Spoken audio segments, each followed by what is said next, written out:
Sosok Sindu yang religius sudah diketahui banyak masyarakat Astina. Meskipun mereka belum pernah datang ke gedung lakon untuk menemui laki-laki itu. Ya, karena foto Sindu yang mengenakan pakaian religi dengan kopiah khas Presiden Soekarno bertebaran di dunia maya maupun di dunia nyata. Bahkan Bu, ada beberapa media yang sengaja menjepret Sindu saat menunaikan ibadah agamanya. Tapi Bapak juga Ibu, sebenarnya Sindu itu tidak terlalu religius. 11-12 lah dengan kita. Benar Mas Ulung. Tapi kedua orang tua Mas Sindu memang mendidik Mas Sindu beserta kakak adiknya taat beribadah loh.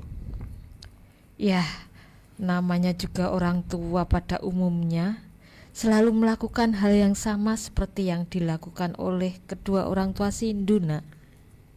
Sebenarnya berapa toh saudara Sindu itu? Kakaknya Paman Dana selalu menemaninya di kala susah. Begitu pula adiknya Wijaya. Fatimah, ibu mereka juga selalu memberikan dukungan moral setiap kali terpaan hidup menghampiri mereka, Mas Ulung. Taat menjalankan perintah agama dengan mengamalkan dalam kehidupan sehari-hari menjadi kunci keluarga yang tumbuh di sebuah perkampungan kecil di pelosok Astina.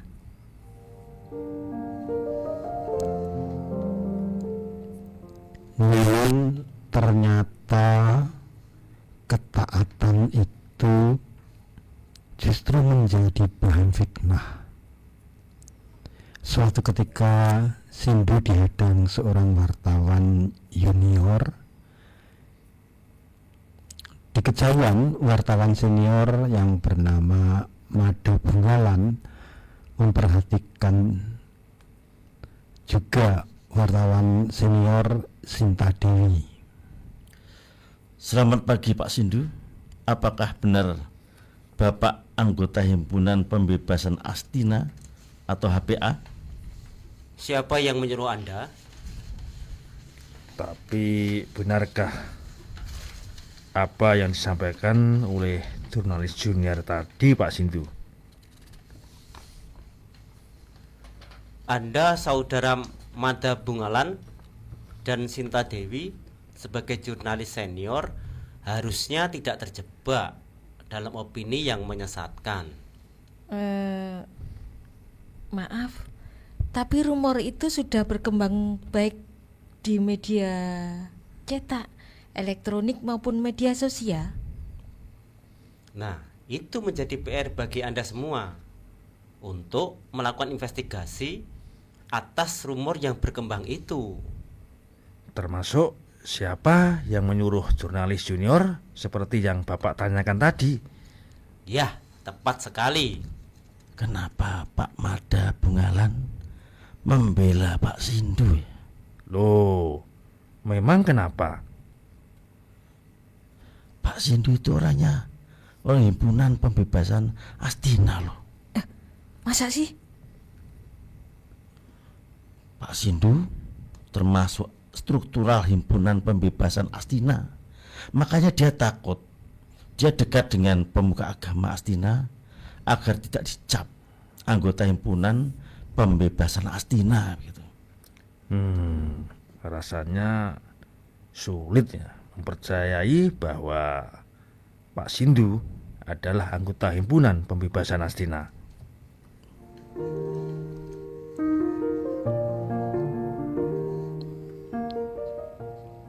Isu bahwa Sindu anggota Himpunan Pembebasan Astina tidak sampai mencuat menjadi berita. Meskipun news value-nya kabar itu sebenarnya tinggi. Mada Bungalan menilai informasi tersebut lebih mengarah pada fitnah, sehingga jika itu dikemukakan pasti akan dicibir banyak orang. Kabar itu membuat risau terutama bagi Sindu dan rekan-rekannya. Meski tak ramai diberitakan, isu tersebut mendapat perhatian serius kalangan dalam lakon dan Artika serta Yudis pun memperbincangkan dengan Sindu. Sepertinya itulah tujuan dihembuskannya isu bahwa Sindu adalah anggota HPA. Namun Bu Artika, Otoritas Hukum Umum Astina telah mencabut status badan hukum organisasi masyarakat itu yang berkedok agama. Mungkin pemerintah negeri Astina ingin menunjukkan kepada rakyat Astina bahwa tindakan tegas itu adalah upaya untuk membungkam aktivitas yang tidak sesuai dengan ideologi Astina.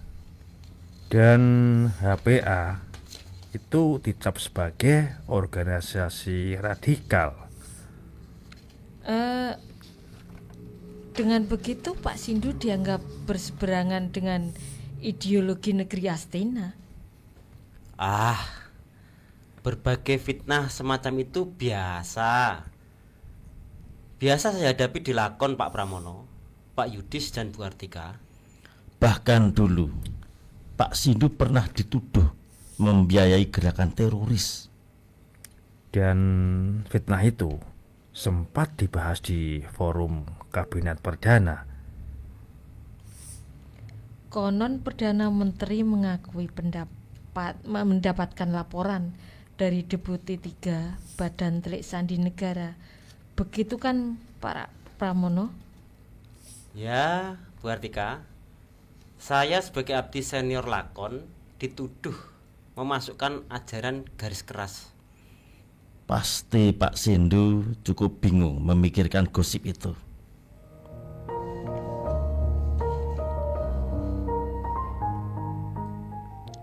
Jauh hari sebelum pimpinan baru menjabat lakon pernah ketiban pagebluk. Separuh penyidiknya ditarik ke prajuritan Astina ketika konflik Biawak versus Komodo memanas. Perseteruan itu berdampak pada kinerja lakon. Penanganan puluhan kasus korupsi terancam mangkrak.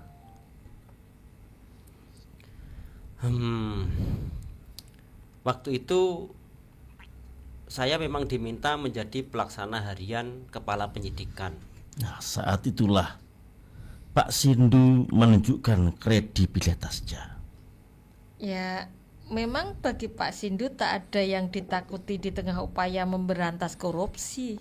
Kecuali satu, petir.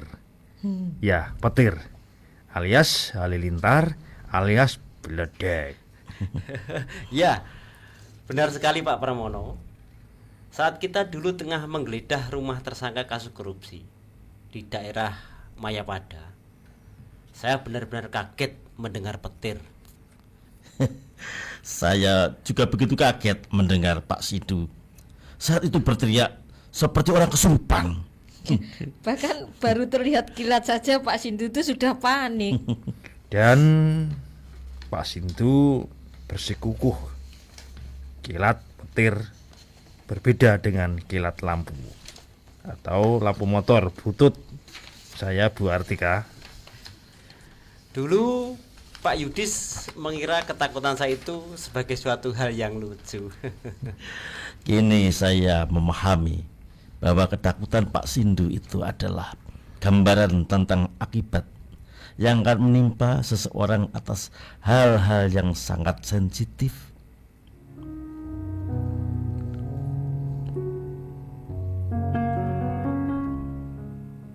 Ruangan itu terasa hening ketika Sindu membuka pintu kaca dengan ID password miliknya. Di sisi luar kaca terpampang tulisan ruang rapat terbatas.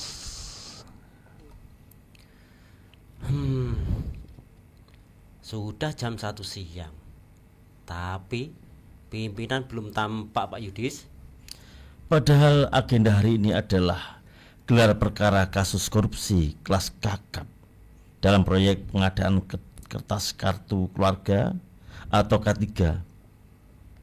Kerugian negara akibat kasus ini cukup besar, yaitu 2,3 triliun perak Astina. Benar Bertika. Hal itu menjadi pemantik emosi rakyat. Yang jelas, sebab mereka sangat sengsara ketika mengurus K3, Pak Pramono. Bayangkan Bartika, untuk mengurus lembar K3 rakyat harus menunggu berbulan-bulan. Ya tepat sekali itu Pak Yudis. Pemerintah selalu berdalih pengadaan kertas amburadul sejak diusut oleh Lakon. Padahal 2 orang telah dijadikan terdakwa dalam kasus ini. Kepala Otoritas Kependudukan Kementerian Registrasi Rakyat Nasional atau Kemrenas, yaitu Imran Petuk dan anak buahnya Sugiroto Gareng. Dan seorang lagi, Pak Pramono, sedang diproses di tingkat penelisikan, yaitu pengusaha kaya yang tak lulus SMA, namanya Aldi Togok.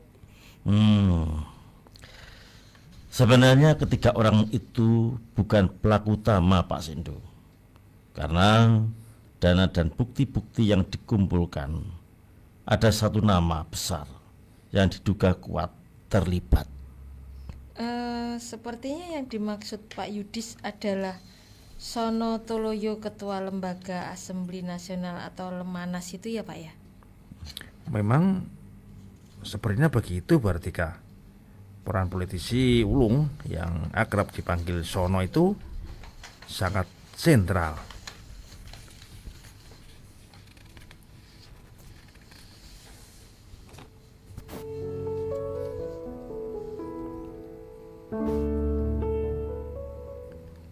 Lakon telah mengajukan surat cekal ke otoritas keimigrasian Astina untuk Sono.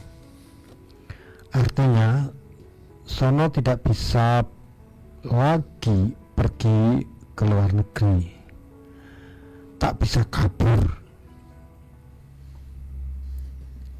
Bagi Lakon, K3 adalah salah satu perkara yang menguras energi cukup besar, dan tentu resikonya juga besar, Pak.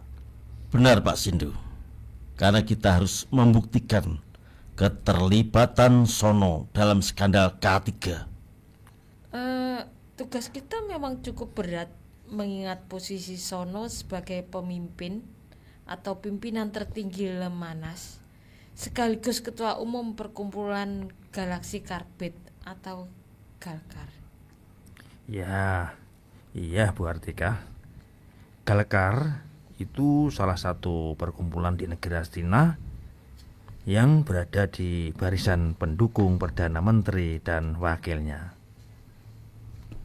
Dan banyak pengurus perkumpulan Galkar yang cuman karbitan berperan dalam sukses pemilihan anggota parlemennya.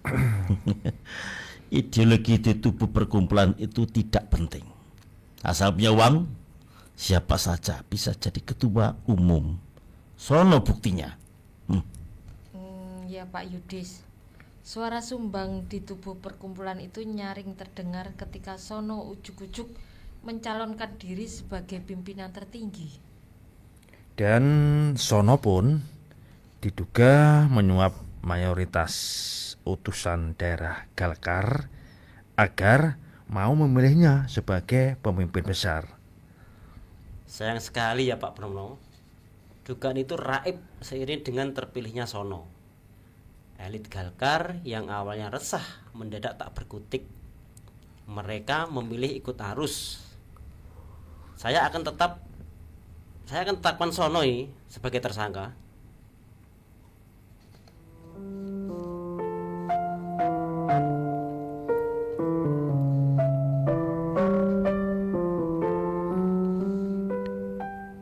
Beberapa menit sebelumnya rapat terbatas itu dimulai. Sindu dan Yudis mewakili Satuan Tugas Penyidikan K3, sedangkan Asmuni dan Darmi Setiawati sebagai atasan mereka. Rapat semacam itu biasa mereka lakukan, apalagi ketika menjelang dimulainya penyidikan baru. Namun kali ini hati saya agak bergejolak, Pak Yudis. Pak Asmuni mendesak untuk segera menetapkan Sono sebagai tersangka. Juga menyusul Imran Petuk, Sugiroto Gareng, dan Aldi Togok, begitu kan Pak Sindu? Oleh karena itu saya tadi melihat kaki Pak Pramono diam-diam menendang kaki Pak Sindu loh. Itu merupakan isyarat saya, Bu Kartika, agar Pak Sindu tidak terlalu keras menghadapi kedua pimpinan kita. Iya Pak, sebelum kasus Sono Toloyo naik ke penyidikan, saya minta Supalawa, pimpinan Galkar bidang pemuda dan olahraga, ditetapkan sebagai tersangka kasus korupsi pengadaan alat-alat olahraga dan laboratorium komputer. Yaitu karena ketika penggeledahan di rumah Pak Supalawa, kita temukan uang cash 100 miliar perak Astina. Gendeng ini. Uang sebanyak itu bisa buat beli es cendol untuk puluhan juta rakyat. Yaitu strategi Pak Sindu menangkap Supalawa. Ya benar-benar cemerlang ya. Ya, sebab ketika Supalawa diringkus, Sono kehilangan satu kaki alias pincang. Dia tidak bisa bebas menggunakan uang yang disimpan oleh Supalawa. Apakah Pak Sindu akan menggunakan aset tracking untuk mengejar harta tersembunyi milik Sono? Pastilah Pak Yudis. Dengan begitu penetapan Sono sebagai tersangka bisa dijerat dengan pasal tindak pidana pencucian uang.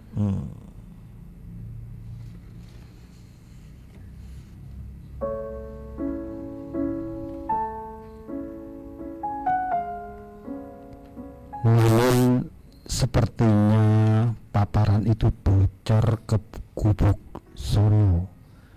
Setelah rapat, Sindu mendapat ancaman akan diserang.